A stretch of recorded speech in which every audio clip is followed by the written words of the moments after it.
ہیں کیا ہوا؟ اچھا نہیں لگا کیا؟ انائزہ حیران ہوئی۔ لڑکیوں کے کھانے والی چیز ہے، روحان نے پھر سے میگزین کھولتے ہوئے کہا۔ اس کی بات پہ کمرے میں انائزہ کا کہا گونجا۔ رات کو سونے کے وقت انائزہ نائٹ ڈریس پہنے واش روم سے باہر آئی۔ روحان اوپر کمفرٹر لینے لگا تھا جب اس کی نظر انائزہ کے ڈریس پہ پڑی۔ وائٹ کلر کا ملائم چمکتا ہوا ڈریس جو اس کے گھٹنوں تک تھا۔ روحان نے اسے ایسے ڈریس میں دیکھ کر فوراً سے نظروں کا رخ بدلا اور کمفرٹر میں گھس گیا۔ انائزہ ڈریسنگ ٹیبل کے آگے کھڑی ہوئی، ہاتھوں پہ لوشن لگانے لگی۔ وہ ابھی بھی روحان کی طرف دیکھ رہی تھی۔ فارغ ہونے کے بعد وہ روحان کی طرف آئی، کمفرٹر اٹھائے لیٹنے لگی۔ روحان ایک دم اچھل کے بیٹھ گیا۔ تم یہاں کیوں لیٹ رہی ہو؟ یہ میری جگہ ہے، میرا کمفرٹر ہے۔ انائزہ نے اس کا بوکھلایا ہوا لہجہ نوٹ کیا تھا۔ تو کیا ہو گیا؟ ہسبینڈ ہو تم میرے، کیا میں تمہارے کمفرٹر میں نہیں سو سکتی؟ انائزہ نے معصوم سا منہ بنایا۔ ٹھیک ہے سو جاؤ۔ روحان کے اتنی آسانی سے ماننے پہ انائزہ کو شوق لگا، لیکن اگلے ہی پل اسے دوسرا شوق لگا۔ روحان بڑے آرام سے انائزہ کے کمفرٹر میں گھس چکا تھا۔ آج تو تمہیں نہیں چھوڑوں گی، انائزہ نے دل میں کہا اور اس کی طرف بڑھی۔ روحان کو جیسے ہی شک ہوا کہ انائزہ اس کی طرف آ رہی ہے تو اس نے دونوں سائڈوں سے کمفرٹر کو اپنے نیچے دبا لیا۔ یہ دیکھ کے انائزہ کا منہ کھلے کا کھلا رہ گیا۔ واہ، اتنا تو بیویاں بھی اپنے شوہروں سے نہیں چھپتی ہوں گی جتنا میرا شوہر مجھ سے چھپتا ہے۔ انائزہ منہ ہی منہ میں بڑبڑائی، جو کہ کچھ حد تک روحان کو سمجھ آ چکا تھا، مگر اس پہ اثر پھر بھی نہیں ہوا۔ انائزہ نے اسے سر سے پاؤں تک دیکھا تو پاؤں والی سائڈ سے کمفرٹر تھوڑا ڈھیلا تھا۔ وہ لب دانتوں تلے دباتی اس سائڈ سے آئی اور کمفرٹر اٹھا کے اندر گھسنے لگی۔ اس کی اس حرکت پہ روحان کی سبز آنکھیں پھیلیں۔ انائزہ کھسکتی ہوئی اس کے سینے تک پہنچ چکی تھی۔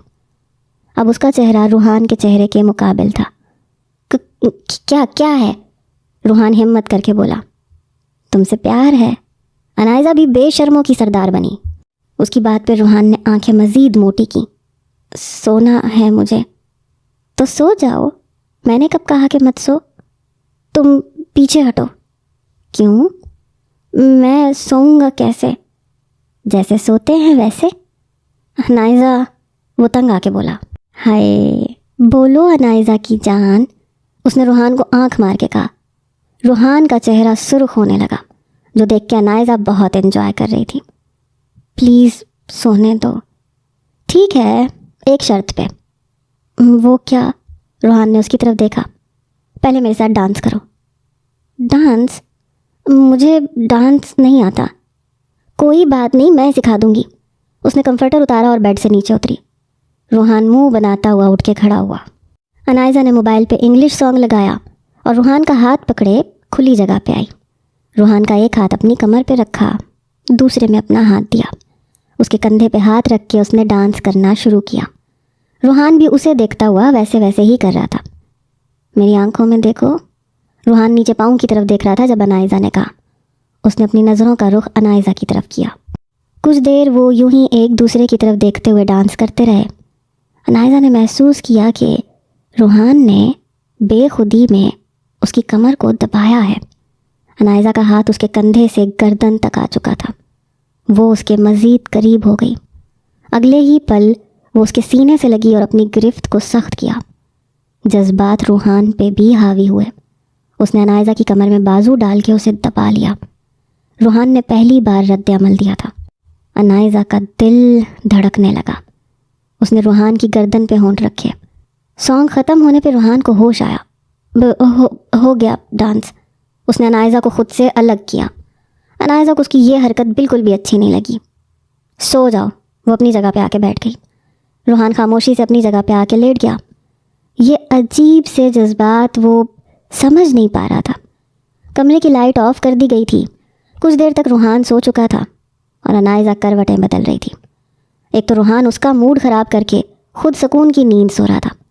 انائزہ کو اس پہ شدید غصہ آ رہا تھا۔ آدھا گھنٹہ کروٹیں بدلنے کے بعد انائزہ چپکے سے اٹھی اور لیمپ آن کیا، دراز کھولی اور ڈائری نکالی اور پڑھنا شروع کی۔ ماضی۔ تقریباً فجر کا وقت تھا جب مریم سوکھے جنگل میں بھاگ رہی تھی۔ اندھیرے میں ہلکی سی روشنی شامل تھی۔ مریم راستہ دیکھ سکتی تھی۔ وہ ایک جگہ سانس لینے کے لیے رکی جب اسے بہت سی آہٹیں سنائی تھیں۔ وہ جلدی سے ایک درخت کے پیچھے چھپ گئی۔ اس نے دیکھا کہ سیاہ لباس والے 5-6 آدمی ہاتھوں میں کلہاڑیاں لیے چل رہے تھے۔ مریم کو یہ پہچاننے میں دیر نہیں لگی کہ وہ ڈیول کے آدمی ہیں، لیکن اگلا منظر دیکھ کر اس کے پاؤں تلے سے زمین کھسک گئی۔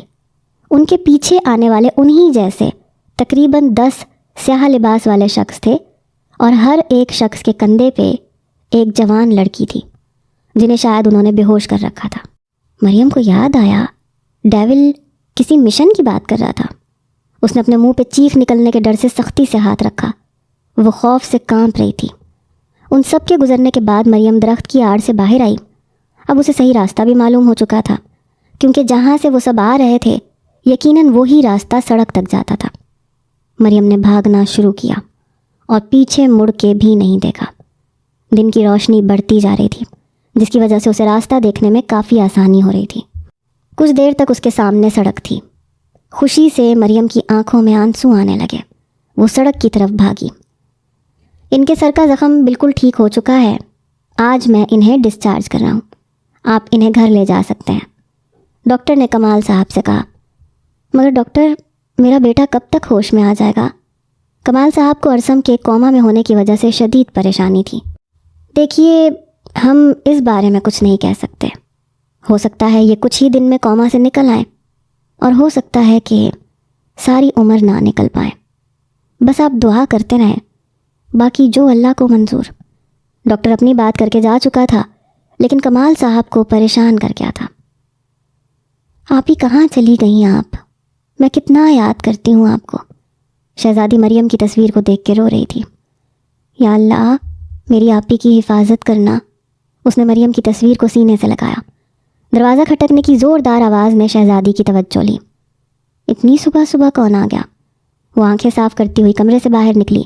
اس نے جیسے ہی دروازہ کھولا، سامنے والے شخص کو دیکھ کر اس کا جسم ساکت ہو گیا۔ وہ بے یقینی کی حالت میں اسے دیکھتی رہی۔ شہزادی، مریم نے روتے ہوئے اسے پکارا تھا۔ آپی! ہوش آنے پہ شہزادی بھاگ کے اس کے گلے لگی۔ وہ دونوں بلند آواز سے رو رہی تھیں۔ کمرے میں بیٹھے جمال صاحب اور صفیہ بیگم پریشانی سے باہر بھاگے۔ کہاں چلی گئی تھیں آپ آپی؟ شہزادی ہچکیاں لیتے ہوئے رو رہی تھی۔ مریم کی نظر اپنے ماں باپ پہ پڑی۔ وہ شہزادی سے الگ ہوئی اور ان کی طرف بھاگی۔ امی جان! وہ روتی ہوئی ان کے سینے سے لگ گئی۔ صفیہ بیگم کو یقین ہی نہیں آ رہا تھا کہ ان کی بیٹی مریم، جس کے لیے وہ دن رات دعائیں مانگ رہی تھیں، آج وہ ان کے سامنے کھڑی ہے۔ مریم! انہوں نے مریم کو خود سے الگ کر کے اس کی طرف دیکھا، جیسے یقین کرنا چاہ رہی ہوں کہ کیا واقعی وہ مریم ہے۔ وہ بے یقینی سے اس کا چہرہ چھو کے دیکھ رہی تھیں۔ مریم، میری بچی! یقین آنے پہ وہ دیوانہ وار مریم کا منہ چومنے لگی۔ جمال صاحب بے بس سے ٹوٹے ہوئے باپ کی طرح سر جھکائے کھڑے تھے۔ ابو جان! مریم نے انہیں پکارا۔ جمال صاحب چہرے پہ ہاتھ رکھ کے رونے لگے۔ مریم نے آگے بڑھ کے ان کے چہرے سے ہاتھ ہٹایا۔ ابو جان مت روئیں، وہ روتے ہوئے بولی۔ جمال صاحب نے اپنی بیٹی کو سینے سے لگا لیا۔ ان کے رونے کی آواز بلند ہو چکی تھی۔ مریم نے نہا کر کپڑے تبدیل کیے اور شہزادی نے اس کے زخموں پہ مرہم لگایا۔ صفیہ بیگم نے مریم کو بہت مشکل سے کھانا کھلایا تھا، ورنہ جب سے وہ آئی تھی بس روئے جا رہی تھی۔ کمال صاحب کی حویلی سے شفیق نے آ کر خبر دی کہ ارسم کو گھر لے آئے ہیں۔ جمال صاحب کمرے میں داخل ہوئے اور بتایا، ابو جان مجھے بھی ارسم کے پاس لے چلیں۔ مریم نے پھر سے رونا شروع کر دیا۔ لیکن مریم، تم اپنی حالت تو دیکھو، تم بیمار ہو، اور ابھی تو ہم سب نے تمہیں جی بھر کے دیکھا بھی نہیں ہے۔ ابھی یہیں رہو ہمارے پاس، صفیہ بیگم نے کہا۔ امی، میرا جانا بہت ضروری ہے، بلکہ آپ سب بھی میرے ساتھ چلیں اور وہیں پہ رہیں۔ یہاں آپ سب محفوظ نہیں ہیں، کبھی بھی کچھ بھی ہو سکتا ہے۔ جمال صاحب نے صفیہ بیگم کو مریم سے سوال جواب کرنے سے روک دیا تھا، کیونکہ مریم کی جو حالت تھی، ابھی اسے کسی قسم کے سوال کر کے وہ اسے مزید پریشان اور خوفزدہ نہیں کرنا چاہتے تھے۔ لیکن آپی، یہاں ہمیں خطرہ کیسے ہو سکتا ہے؟ شہزادی نے کہا۔ مریم کو یاد آیا کہ راحیل شہزادی کو بھی پھنسانے کے چکر میں تھا۔ یہ سوچ کے اس کی پریشانی میں اضافہ ہوا۔ امی جان، ابھی اور اسی وقت آپ سب میرے ساتھ چچا جان کے گھر چلیں۔ ہم یہاں محفوظ نہیں ہیں، وہ مجھے ڈھونڈتے ہوئے یہاں ضرور آئے گا۔ کون آئے گا؟ جمال صاحب نے پوچھا۔ وہ راب۔ مریم کچھ سوچتے ہوئے خاموش ہوئی۔ ابو جان، آپ میری بات مانیں، ابھی اٹھیں، چچا جان کے گھر چلتے ہیں۔ وہ پھر سے رونے لگی۔ اچھا تم رو نہیں، ہم ابھی چلتے ہیں۔ کمال صاحب اور دردانہ بیگم سے ملنے کے بعد مریم ارسم کے کمرے میں داخل ہوئی۔ وہ بیڈ پہ آنکھیں بند کیے لیٹا تھا۔ مریم کو کمال صاحب نے بتا دیا تھا کہ ارسم کے سر میں گہری چوٹ لگنے کی وجہ سے وہ کوما میں جا چکا ہے۔ وہ بیڈ پہ اس کے قریب بیٹھی۔ ارسم، ایک سسکی کے ساتھ مریم نے اس کا نام پکارا۔ اس نے ارسم کا ہاتھ پکڑ کے چوم لیا۔ اس کی سسکیاں ارسم کی سماعت میں پڑ رہی تھیں، مگر وہ ہوش کی دنیا سے بے خبر تھا۔ ارسم مجھے معاف کر دیں، وہ روتے ہوئے بولی۔ مجھے معاف کر دیں، میری وجہ سے آج آپ اس حال میں ہیں۔ اس نے ارسم کے بالوں میں ہاتھ پھیرا۔ اسے یوں محسوس ہو رہا تھا جیسے ارسم ابھی آنکھیں کھولے گا اور اسے سینے میں چھپا کے اسے محفوظ کر لے گا۔ وہ اس کا ہاتھ پکڑ کے رو رہی تھی جب باہر سے راہیل کی آواز سنائی دی۔ وہ بھاگتی ہوئی کمرے سے باہر نکلی۔ کیا واقعی تایا جان بھابھی آ گئی ہیں؟ وہ ٹھیک تو ہے نا؟ راہیل جمال صاحب سے بات کر رہا تھا۔ مریم کی طرف اس کی کمر تھی۔ راہیل! مریم اتنی زور سے چلائی کہ سبھی اس کی طرف متوجہ ہوئے۔ میں تمہیں جان سے مار دوں گی۔ وہ اس کی طرف بھاگی اور اسے کندھے سے پکڑ کے اس کا رخ اپنی طرف کیا۔ اگلے ہی پل مریم کے سر پر ساتوں آسمان ایک ساتھ ٹوٹ پڑے۔ راہیل کے سر اور چہرے پہ زخم تو کیا، ایک کھرونچ کا بھی نشان نہیں تھا۔ نہیں، ایسا کیسے ہو سکتا ہے؟ مریم بے یقینی کی حالت میں اس سے دور ہوئی۔ کیا ہوا مریم؟ کیوں راہیل کے ساتھ ایسا رویہ کیوں کر رہی ہو؟ صفیہ بیگم بولی۔ یہ راہیل نہیں، یہ تو بھابھی آپ ٹھیک تو ہیں؟ اتنی حیران کیوں ہیں؟ مریم بول رہی تھی جب راہیل نے اس کی بات کاٹ دی۔ تم راہیل نہیں ہو، بتاؤ سب کو۔ وہ بے یقینی سے اپنے بالوں میں ہاتھ پھیر رہی تھی۔ ایسا کیسے ہو سکتا تھا؟ اس کا چہرہ بالکل ڈیول جیسا تھا، مگر وہ راہیل تھا۔ ابھی رات کو تو وہ ڈیول کو زخمی کر کے آئی تھی، مگر راہیل تو بالکل ٹھیک تھا۔ تم راہیل ہو نا؟ مریم اس کشمکش میں الجھ کے رہ گئی۔ ہاں بھابھی میں راہیل ہوں، کیا ہو گیا آپ کو؟ راہیل اس کے رویے پہ پریشان ہونے لگا۔ آپ کو کیا ہو گیا ہے؟ یوں پاگلوں والی حرکتیں کیوں کر رہی ہیں؟ شہزادی مریم کو دیکھ کے رونے لگی۔ تم اندر چلو، آج کے بعد تم کمرے سے نکلی نا تو مجھ سے برا کوئی نہیں ہوگا۔ وہ شہزادی کا ہاتھ پکڑ کے کمرے کی طرف لے جانے لگی۔ آپ کو کیا ہو گیا ہے؟ شہزادی اب صحیح معنوں میں رونے لگی تھی۔ سارے گھر والے مریم کی باتوں اور اس کی پاگلوں جیسی حرکتوں پہ منہ کھولے اسے دیکھ رہے تھے۔ مریم نے شہزادی کو کمرے میں بند کر کے باہر سے لاک کر دیا۔ آپ ہی دروازہ کھولیں، کیا ہو گیا آپ کو؟ شہزادی مسلسل دروازہ کھٹکھٹا رہی تھی۔ صفیہ بیگم پریشانی سے جمال صاحب کی طرف دیکھنے لگی۔ جمال، ہماری بیٹی کو کیا ہو گیا ہے؟ جمال صاحب خود پریشانی اور حیرت کی ملی جلی کیفیت میں ساکت کھڑے تھے۔ مریم بیٹا، شہزادی کو کیوں کمرے میں بند کیا ہے؟ آخر دردانہ بیگم نے پوچھا۔ چچی جان، شہزادی کو بھی لے جائے گا وہ، اس لیے میں نے اسے یہاں بند کر دیا ہے۔ اب میری بہن محفوظ ہے۔ مریم کی آنکھوں سے آنسو بہہ رہے تھے، مگر اس کا چہرہ بے تاثر تھا۔ لیکن کون لے جائے گا؟ دردانہ بیگم پریشان ہونے لگی۔ وہ نہیں، یہ اس نے راہیل کی طرف اشارہ کیا۔ سب راہیل کی طرف دیکھنے لگے۔ مریم، کیا کہہ رہی ہو تم؟ یہ راہیل ہے، یہ ایسا کیوں کرے گا؟ صفیہ بیگم بولی۔ امی، یہ راہیل نہیں ہے۔ مریم بھاگ کے صفیہ بیگم کے پاس آئی۔ یا اللہ، میری بچی پہ رحم کر۔ مریم، میری بچی، تمہیں کیا ہو گیا ہے؟ صفیہ بیگم رونے لگی۔ صفیہ، مریم کو کمرے میں لے کے جاؤ، جمال صاحب بولے۔ صفیہ بیگم مریم کو لیے اسی وقت کمرے میں چلی گئی، اسی کمرے میں جہاں شہزادی تھی۔ جمال، مجھے تو مریم کی دماغی حالت ٹھیک نہیں لگ رہی، کمال صاحب نے کہا۔ اللہ ہم پہ رحم کرے۔ جمال صاحب خود پریشانی سے ماتھے پہ ہاتھ رکھتے ہوئے کرسی پہ بیٹھ گئے تھے۔ صاحب جی، پولیس آئی ہے، شفیق نے آ کے بتایا۔ ان کو کس نے بلایا؟ کمال صاحب نے پوچھا۔ میں نے بلایا تھا، جمال صاحب نے جواب دیا۔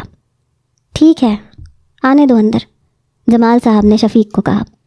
انسپکٹر شرافت گھر میں داخل ہوئے۔ جمال اور کلام سے سلام دعا کرنے کے بعد مدعے پہ آیا۔ مریم کو باہر بلایا گیا۔ وہ ہاتھ مسلتی ہوئی کرسی پر آ کر بیٹھ گئی۔ گھر کی عورتیں کمرے میں تھیں اور مرد کرسیوں پہ بیٹھے تھے۔ تو مریم بیٹا، بتاؤ وہ کون تھا جس نے تمہیں اغوا کیا؟ شرافت خان بولے۔ مریم کی نظریں راہیل کی طرف اٹھیں، مگر اس کے چہرے پہ زخم نہ ہونے کی وجہ سے وہ الجھن کا شکار ہو چکی تھی۔ انسپکٹر نے مریم کی نظروں کا مرکز نوٹ کیا تھا۔ بیٹا بتاؤ، تمہیں ڈرنے کی کوئی ضرورت نہیں ہے، تم اس شخص کو سلاخوں کے پیچھے دیکھو گی۔ وہ شخص؟ مریم شدید گھبرائی ہوئی تھی۔ ہاں بتاؤ، کون تھا وہ شخص؟ انسپکٹر مریم کے منہ سے راحیل کا نام سننا چاہتا تھا، کیونکہ اسے خود بھی راحیل پہ شک تھا۔ میں نہیں جانتی، مریم رونے لگی۔ لیکن تم نے اس شخص کو دیکھا ہوگا، آخر تم 1 ہفتہ وہاں رہی ہو، کچھ تو معلوم ہوا ہوگا۔ نہیں، مجھے کچھ معلوم نہیں ہے۔ بیٹا تمہیں ڈرنے کی ضرورت نہیں ہے، ہم سب تمہارے ساتھ ہیں۔ انسپکٹر نے ایک بار پھر کوشش کی۔ کہا نا مجھے نہیں معلوم، معلوم نہیں تو مطلب نہیں معلوم، وہ چلانے لگی۔ جمال صاحب جلدی سے مریم کے پاس آئے۔ انسپکٹر صاحب آپ ابھی چلے جائیں، مریم کی حالت ٹھیک نہیں ہے، جمال صاحب نے مریم کو سینے سے لگائے ہوئے کہا۔ انسپکٹر نے ایک نظر راحیل کی طرف دیکھا۔ وہ خاموشی سے اپنی کرسی پہ بیٹھا تھا، اس کا چہرہ بے تاثر تھا۔ ٹھیک ہے جمال صاحب، میں ابھی چلتا ہوں، لیکن مریم کا بیان بہت ضروری ہے۔ جیسے ہی اس کی طبیعت بہتر ہو آپ مجھے ٹیلی فون کر دیجیے گا۔ جی ضرور، جمال صاحب نے جواب دیا تو شرافت خان گھر سے باہر نکل گئے۔ ارسم آپ کب ہوش میں آئیں گے؟ آپ کو پتہ ہے مجھے آپ کی بہت ضرورت ہے، میں بہت مشکل میں ہوں۔ ارسم پلیز جلدی ہوش میں آ جائیں۔ مریم ارسم کے پاس بیٹھی رو رہی تھی۔ اس نے ارسم کے چہرے پہ ہاتھ پھیرا۔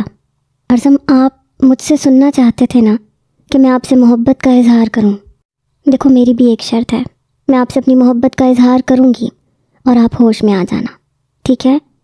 ارسم میں آپ سے محبت کرتی ہوں، صرف آپ سے محبت کرتی ہوں۔ اس کی آنکھوں سے آنسو بہنے لگے۔ میری زندگی میں اور کوئی نہیں آ سکتا ارسم، کوئی میرے دل میں آپ کی جگہ نہیں لے سکتا، اور وہ ڈیول تو کبھی بھی نہیں۔ آپ کو پتہ ہے اس نے مجھے کتنا مجبور کیا کہ میں آپ کو بھول جاؤں، لیکن میں تو آپ سے محبت کرتی ہوں نا، تو آپ کو کیسے بھول سکتی ہوں؟ آپ تو میری نس نس میں بسے ہوئے ہو، آپ کے بغیر تو میں ادھوری ہوں ارسم۔ آنسو اس کی آنکھوں سے مسلسل بہہ رہے تھے۔ ارسم اب اٹھ جائیں نا، دیکھیں میں نے آپ سے محبت کا اظہار کر دیا۔ ارسم پلیز اٹھ جائیں، مجھے آپ کی ضرورت ہے، میں کمزور ہوں ارسم، میری طاقت آپ ہو۔ اس نے روتے ہوئے ارسم کے سینے پہ سر رکھا تھا۔ اگلی رات ڈیول اور اس کے سبھی آدمی بڑے ہال میں اکٹھے ہوئے تھے۔ ڈیول کے سر پہ پٹی بندی تھی، اس کے ایک رخسار پہ کانچ کا ٹکڑا گہرا کٹ چھوڑ گیا تھا۔ ڈیول نے اپنے ہاتھ کی مٹھی کو سختی سے جکڑا۔ میری تمہیں یہاں آنا ہی پڑے گا، چاہے اس کے لیے مجھے کچھ بھی کرنا پڑے، کچھ بھی، ڈیول نے سرگوشی نما لہجے میں کہا۔ حال جمائی لیتے ہوئے انائزہ نے ڈائری کو پھر سے دراز میں رکھا اور روحان کے کندھے پہ سر رکھ کے سو گئی۔ روحان میں بہت بور ہو رہی ہوں، چلو نا جنگل میں کھیلتے ہیں۔ دوپہر کے وقت انائزہ روحان کو بار بار تنگ کر رہی تھی۔ میرا دل نہیں کر رہا۔ روحان کو نہ جانے آج کس چیز کی سستی پڑی تھی۔ اف روحان تم اٹھ رہے ہو کہ نہیں؟ انائزہ نے پھر سے تنگ کیا۔ آخر روحان ہتھیار پھینکتا ہوا اٹھی گیا۔ اوہ یس، انائزہ خوشی سے اچھل پڑی۔ گیٹ سے باہر دائیں جانب جنگل تھا، جس کے سیدھے لمبے پیڑ بلندی کو چھوتے تھے۔ انائزہ روحان کو لیے جنگل میں داخل ہوئی۔ یہاں سے پیڑ کافی فاصلے پہ تھے۔ روحان چلو تم آنکھیں بند کر کے 10 تک کاؤنٹنگ کرو، پھر میں چھپوں گی، تم مجھے ڈھونڈو گے۔ روحان آئی برو اچکاتا ہوا بنا کچھ کہے پیڑ کی طرف رخ کیے آنکھیں بند کر کے کھڑا ہو گیا۔ 1 2 3، روحان نے کاؤنٹنگ اسٹارٹ کر دی۔ انائزہ دبے پاؤں دور جا کے ایک پیڑ کے پیچھے چھپ گئی۔ 8 9 10۔ اب روحان مڑا اور دیکھنے لگا کہ انائزہ کس پیڑ کے پیچھے ہے۔ ایک کے بعد ایک پیڑ چیک کرتا ہوا وہ آگے بڑھ رہا تھا۔ اسے دیکھ کے انائزہ دبے پاؤں اگلے سے اگلے پیڑ کی طرف بھاگتی ہوئی چھپ جاتی۔ 3 سے 4 منٹ گزر چکے تھے۔ اب روحان بور ہو چکا تھا۔ انائزہ میں بور ہو رہا ہوں، روحان ڈھیلا سا منہ لیے بولا۔ انائزہ نے اس کی طرف دیکھ کے ہنسی دبائی۔ روحان نے پھر سے اسے ڈھونڈنے کی کوشش جاری کی۔ کھیلنے کے چکر میں وہ گھنے جنگل میں داخل ہو چکی تھی۔ انائزہ کہاں ہو؟ روحان کا بالکل موڈ بگڑ چکا تھا۔ انائزہ نے ہنستے ہوئے اپنا رخ سیدھا کیا تو اس کے چہرے کا رنگ اڑ گیا۔ وہ ساکت کھڑی اپنے سامنے کھڑے شخص کو دیکھتی رہی۔ یہ کیسے ممکن تھا؟ انائزہ کو اپنی آنکھوں پہ یقین نہیں آ رہا تھا۔ وہی سیاہ لباس، سیاہ ہوڈی سر پہ لیے وہ شخص اس کے سامنے کھڑا تھا۔ اس کے صرف ہونٹ نظر آ رہے تھے۔